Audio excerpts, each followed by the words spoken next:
किसी दूर दराज के गांव गोकुलपुर में एक मेहनती किसान रामदास रहता था। उसकी शादी को कई बरस बीत चुके थे, मगर उसकी पत्नी सावित्री के गर्भ से कोई संतान न हुई। रामदास का दिल संतान की चाह में तड़पता था। आखिरकार उसने दूसरी शादी का फैसला किया और चंद्रिका नाम की एक सुशील नारी को अपनी जीवन संगिनी बनाया। कुछ ही महीनों बाद चंद्रिका ने एक सुंदर कन्या को जन्म दिया। रामदास और चंद्रिका की खुशी का ठिकाना न रहा। उन्होंने अपनी बेटी का नाम लीलावती रखा। रामदास अब चंद्रिका से बेइंतहा मोहब्बत करने लगा और लीलावती उनके जीवन की रोशनी बन गई। मगर यह सब सावित्री के लिए असहनीय था। उसका मन जलन और ईर्ष्या से भर गया। जब लीलावती कुछ महीनों की हुई तो वह अपनी तोतली आवाज में रामदास को बाबू बाबू कहकर पुकारने लगी। यह सुनकर रामदास का दिल खुशी से झूम उठता, पर सावित्री का गुस्सा और बढ़ता गया। वह लीलावती को अपनी सौतन की संतान मानकर उससे नफरत करने लगी। चंद्रिका दिन भर घर के कामों में व्यस्त रहती, जबकि सावित्री रामदास के साथ खेतों में काम करती। एक दिन जब चंद्रिका खेतों से कुछ तरकारी लाने गई, सावित्री ने मौका देखा।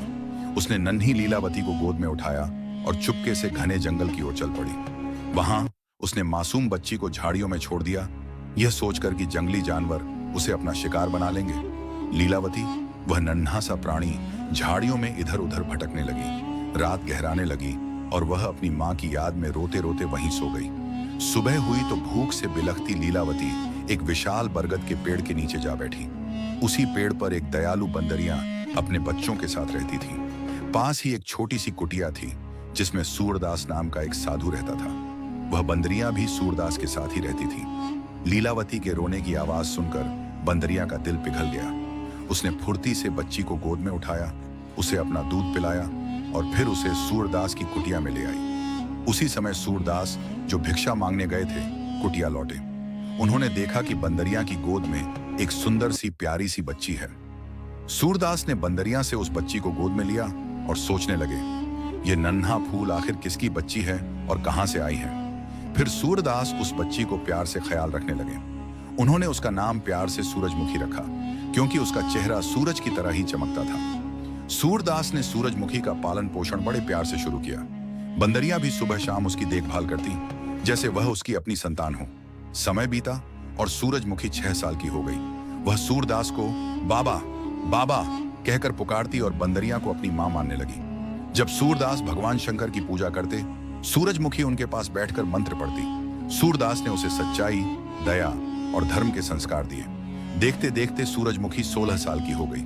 उसकी सुंदरता ऐसी थी कि जंगल के पशु पक्षी भी उसके मित्र बन गए। वह सूरदास, बंदरिया और उसके बच्चों के लिए भोजन बनाती। एक दिन सूरदास ने सूरजमुखी से कहा, बेटी, मुझे दूर नगर में भिक्षा मांगने जाना है। मैंने तुम्हारे लिए कुटिया में सब प्रबंध कर दिया है। यह कहकर सूरदास चले गए। अब कुटिया में केवल सूरजमुखी और बंदरिया रह गए। एक शाम जब सूरजमुखी भगवान शंकर की पूजा में लीन थी, बंदरिया के एक बच्चे ने गलती से चूल्हे की आग पर पानी डाल दिया। आग बुझ गई। सूरजमुखी परेशान हो उठी। आग जलाना मेरे लिए कितना कठिन है, अब भोजन कैसे बनेगा। वह कुटिया से बाहर निकली और दूर से उठता धुआं देखा। धुएं का पीछा करते हुए वह एक कच्ची झोपड़ी के पास पहुंची। वहां एक डरावनी बूढ़ी राक्षसी रहती थी, जिसका बेटा भयंकर आदमखोर था। सौभाग्य से वह उस समय घर पर नहीं था। जब उस बुढ़िया ने सूरजमुखी को देखा तो उसके मुंह में पानी आ गया और वह सोचने लगी, काश इस वक्त मेरा बेटा घर पर मौजूद होता। उसने चालाकी से सूरजमुखी को बातों में उलझाया। बेटी, क्या बात है? उसने पूछा। सूरजमुखी बोली, मुझे थोड़ी आग चाहिए, क्या आप दे सकती हैं? वो बुढ़िया कहने लगी, बेटी, आग तो तुम्हें मिल जाएगी, लेकिन बदले में तुझे मेरा भी एक काम करना होगा। मैं बूढ़ी औरत हूं और मुझसे घर का काम बहुत मुश्किल से होता है। मेरा बेटा आने वाला है, उसे बहुत भूख लगी होगी। दूसरी तरफ बाजरे के दाने पड़े हैं, तुम चक्की में पीसकर उसका आटा बना दो।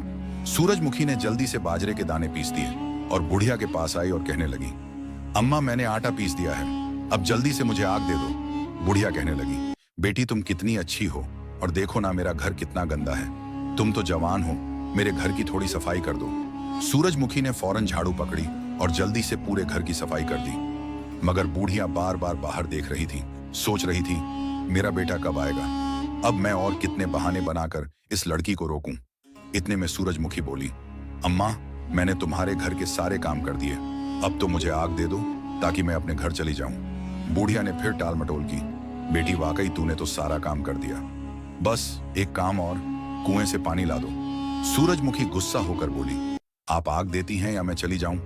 बुढ़िया कहने लगी, बेटी कैसी बातें कर रही हो, तुम तो बहुत अच्छी हो, रुको मैं आग लाती हूं। फिर बुढ़िया आग लेकर आई और बोली, ये लो आग और एक मुट्ठी बाजरा भी लो, जहां जहां से तुम जाओगी वहां वहां ये बाजरे के दाने छोड़ती जाना। सूरजमुखी ने फिर ऐसा ही किया। सूरजमुखी ने आग लेकर खाना बनाया और पहले बंदरियां वो उसके बच्चों को खिलाया। उधर बूढ़ी का आदमखोर बेटा घर लौटा। बूढ़िया ने कहा, तू कहाँ था? एक स्वादिष्ट शिकार आया था पर चला गया, मैंने उसे ज्वार के दाने दिए, उनके पीछे पीछे जा। आदमखोर ज्वार के दानों का पीछा करते हुए सूरजमुखी की कुटिया तक पहुंचा। उसने दरवाजा खटखटाया, खोलो, मगर सूरजमुखी गहरी नींद में थी। गुस्से में उसने दरवाजा तोड़ने की कोशिश की, पर कुटिया का दरवाजा लोहे की सलाखों से मजबूत था। उसकी एक उंगली सलाखों में फंसकर टूट गई और वह नाकाम लौट गया। सुबह सूरजमुखी ने दरवाजा खोला तो आदमखोर का टूटा नाखून उसके पैर में चुभ गया। वह दर्द से चिल्लाई, धीरे धीरे जहर उसके शरीर में फैल गया और वह बेहोश होकर गिर पड़ी। बंदरियां और उसके बच्चे रोने लगे, उसके सिर और पांव दबाने लगे, मगर वह न उठी। उसी जंगल में राजा विक्रमादित्य शिकार के लिए आए थे। तभी राजा की नजर सूरजमुखी की झोपड़ी पर पड़ी तो वह पानी लेने के लिए झोपड़ी के पास गया। राजा ने देखा झोपड़ी के अंदर एक बहुत ही खूबसूरत लड़की बेहोश पड़ी हुई है और उसके पास एक बंदरिया बैठी रो रही है। राजा ने लड़की के सीने के पास अपना कान लगाकर सुना तो उसे पता चला कि अभी भी उसकी सांसें चल रही हैं। फिर राजा की निगाह उसके पैर पर पड़ी तो उसने देखा कि उसके पैर में एक खतरनाक नाखून चुभ हुआ है। जैसे ही राजा ने सूरजमुखी के पैर से नाखून निकाला तो वह तुरंत उठकर बैठ गई। राजा ने पूछा, तुम कौन हो? इस जंगल में अकेली क्यों हो? सूरजमुखी बोली, महाराज, मैं सूरदास बाबा की बेटी हूँ। यह बंदरिया मेरी बचपन की सहेली है। बाबा भिक्षा मांगने गए हैं। राजा उसकी सुंदरता पर मोहित हो गए। तुम मेरे साथ महल चलो, तुम्हारे बाबा और बंदरिया के लिए भी प्रबंध करूंगा, उन्होंने कहा। सूरजमुखी मान गई। महल पहुंचकर राजा की मां ने पूछा, यह लड़की कौन है? राजा ने सारी बात बताई। मां बोली, लोग बातें बनाएंगे, तुम इससे विवाह कर लो। अगले दिन राजा ने सूरजमुखी से विवाह कर लिया। मगर राजा की पहली रानी कालिका कपटी और ईर्ष्यालु थी। राजा अब ज्यादातर समय सूरजमुखी के साथ बिताते, जिससे कालिका जल भुन जाती। एक दिन सूरजमुखी और कालिका महल के बाहर खड़ी थी। सूरजमुखी के साथ उसकी प्रिय बंदरियां भी थीं। कालिका ने कुटिलता से कहा, राजा को कमल के फूल बहुत पसंद हैं। वे सरोवर के किनारे मिलते हैं। यदि तुम राजा के लिए कमल का फूल ले आओगी तो उन्हें बहुत प्रसन्नता होगी। सूरजमुखी कमल लेने सरोवर की ओर चली। बंदरिया ने उसका आंचल पकड़कर रोका, खतरा भांपकर, मगर सूरजमुखी ने उसे डांटकर आगे बढ़ गई। सूरजमुखी ने कमल के फूल को देखने के लिए नदी के किनारे खड़ी हुई। कालिका ने सूरजमुखी को पीछे से धक्का दे दिया। सूरजमुखी सीधे नदी में जा गिरी। उसे तैरना नहीं आता था, इसलिए वह मदद के लिए चिल्लाने लगी। लेकिन कालिका वहां से भागकर राजमहल लौट गई। जब राजा शाम के समय महल में वापस आया तो उसने देखा सूरजमुखी महल में नहीं है। राजा ने उसे ढूंढने की कोशिश की, लेकिन वह कहीं नहीं दिखाई दी। व्याकुल होकर वह कणिका के कक्ष में गया और बोला, बता मेरी सूरजमुखी कहाँ है? कणिका बोली, महाराज, मुझे नहीं पता वह कहाँ है। जरूर उस बंदरिया ने ही उसके साथ कुछ किया होगा, क्योंकि वह हर वक्त सूरजमुखी के साथ ही चिपकी रहती थी। तभी वह बंदरिया वहां आ गई और राजा को कुछ बताने की कोशिश करने लगी। लेकिन राजा को उस पर बहुत गुस्सा आ रहा था। उसने सैनिकों को आदेश देकर बंदरिया को जंजीरों में डालकर काल कोठरी में डलवा दिया। लेकिन राजा को सुकून नहीं था। वह पागलों की तरह सूरजमुखी को ढूंढता रहता, न खाना खाता, न पानी पीता और खुद को कमरे में कैद कर लेता। जहां पर सूरजमुखी नदी में गिरी थी, वहीं एक सुंदर आम का पेड़ उगाया था। कुछ ही समय में उस पेड़ पर एक बहुत बड़ा आम लग गया, जो आम आमों से बहुत बड़ा था। लोग दूर दूर से उसे देखने आते, लेकिन कोई उसे तोड़ नहीं सकता था, क्योंकि वह राजा के जमीन पर था। इधर किसान अपनी पहली पत्नी को घर से निकाल चुका था और अब वह अपनी दूसरी पत्नी के साथ रहता था। लेकिन वे दोनों अब भी लीलावती की याद में रोते रहते थे। एक दिन किसान की पत्नी खेतों से आ रही थी।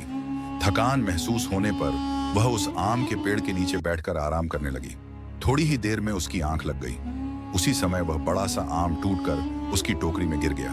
जब वह उठी तो टोकरी में पड़ा आम देखकर घबरा गई। उसने सोचा, अगर किसी ने मुझे देख लिया तो वे मुझे चोर समझेंगे और राजा से मुझे कैद करवा देंगे। डरते हुए उसने आम को कपड़े से ढक दिया और टोकरी लेकर तुरंत घर आ गई। लेकिन जैसे ही उसने घर आकर कपड़ा हटाया, वह हैरान रह गई। सेब वहां नहीं था। उसकी जगह एक नन्ही मुन्नी बच्ची लेटी हुई थी। थोड़ी ही देर में किसान भी घर आ गया। जब किसान ने बच्ची को देखा तो उसकी पत्नी ने उसे सारी बात बताई। दोनों ने फैसला किया कि वो इस बच्ची की परवरिश करेंगे। जैसे ही किसान की पत्नी ने बच्चे को उठाकर बैठाया तो वह देखते ही देखते एक जवान लड़की में बदल गई। उधर सूरदास अपनी कुटिया में लौटे तो उन्होंने देखा कि ना वहां सूरजमुखी थी और ना ही उसकी बंदरियां। उन्होंने तुरंत ध्यान लगाकर देखा कि लीलावती आखिरी बार राजा के साथ जा रही थी। यह देखकर सूरदास तुरंत राजमहल पहुंचे। सूरदास ने राजा से पूछा, बताओ मेरी बेटी कहाँ है? राजा समझ गया कि यह सूरजमुखी के बाबा हैं। राजा ने सूरदास को पूरा वाकया सुनाया। यह सुनकर सूरदास हैरान रह गए। उन्होंने कहा कि मेरी बेटी मर नहीं सकती, क्योंकि मैंने उसे ऐसी तंत्र मंत्र विद्या सिखाया है कि मेरी बच्ची अपनी खुद की हिफाजत कर सकती है और कोई उसका कुछ नहीं बिगाड़ सकता। अगर कोई नुकसान पहुंचाने में कामयाब हो भी गया तो मेरी बेटी फिर भी बचकर सामने आ जाएगी, किसी न किसी रूप में। अच्छा, उसके साथ एक बंदरियां भी थी, वह कहाँ है? राजा बोला, मैंने उसे काल कोठरी में कैद कर रखा है, क्योंकि उसी बंदरियां ने ही मेरी सूरजमुखी के साथ कुछ किया है। सूरदास ने कहा, वह बंदरियां ऐसा नहीं कर सकती, तुम मुझे उस बंदरिया के पास लेकर चलो। जब बंदरिया को आजादी मिली, उसने राजा के कपड़े पकड़कर खींचने लगी। सूरदास ने कहा, यह बेजुबान तुम्हें कुछ बताना चाह रही है। राजा और सूरदास बंदरिया का पीछा करने लगे। थोड़ी देर बाद वह बंदरिया एक किसान के दरवाजे पर जाकर रुक गई। किसान के दरवाजे के पास एक कुआं था जहां एक कन्या पानी भर रही थी। राजा ने ध्यान से देखा तो उसे वह पहचान गए, क्योंकि वो सूरजमुखी ही थी। राजा उस लड़की की ओर बढ़ा।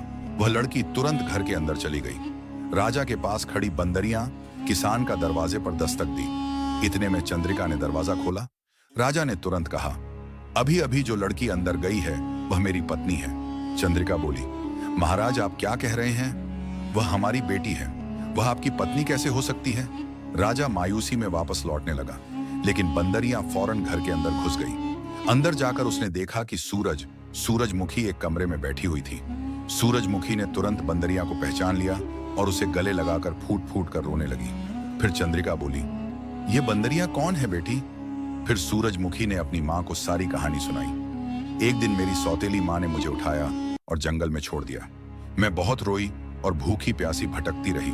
उसी समय एक बंदरिया ने मेरी मदद की और मुझे अपनी संतान की तरह पाला। फिर सूरदास बाबा ने मुझे बेटी बनाकर मुझे पाला। बाबा मुझे घर पर छोड़कर बाहर गए हुए थे और तभी मेरे साथ एक हादसा हुआ। एक राजा ने मेरी जान बचाई। चंद्रिका बोली, इसका मतलब राजा सच कह रहे थे, तुम ही उनकी पत्नी हो और मेरी बेटी भी। चंद्रिका ने अपनी बेटी को गले लगाकर खूब रोई और बोली, बेटी क्या तुम अब महल जाना चाहती हो? सूरजमुखी ने कहा, माँ क्या राजा मुझे फिर से रानी बनाएंगे, यह जानकर कि मैं एक किसान की बेटी हूँ? तभी सूरदास और राजा दरवाजे पर आए। सूरजमुखी ने सूरदास को गले लगाया। सूरदास बोले, बेटी ससुराल में ही अच्छी लगती है, तेरा पति तुझे लेने आया है। राजा ने कहा, मेरी प्रिय, मैंने तुझे आखिरकार ढूंढ ही लिया। सूरजमुखी खुशी से भर उठी। महल पहुंचकर राजा ने कालिका को बुलवाया और बोले, मैंने तुम्हें इतना प्यार दिया और तुमने हमें धोखा दिया है, तुमको इसका कड़ी से कड़ी सजा मिलेगी। उन्होंने कालिका को कोड़े लगवाए और काल कोठरी में डाल दिया। रामदास और चंद्रिका को भी महल में सम्मान दिया गया। सूरजमुखी, राजा, सूरदास और बंदरिया के साथ सुखपूर्वक रहने लगे।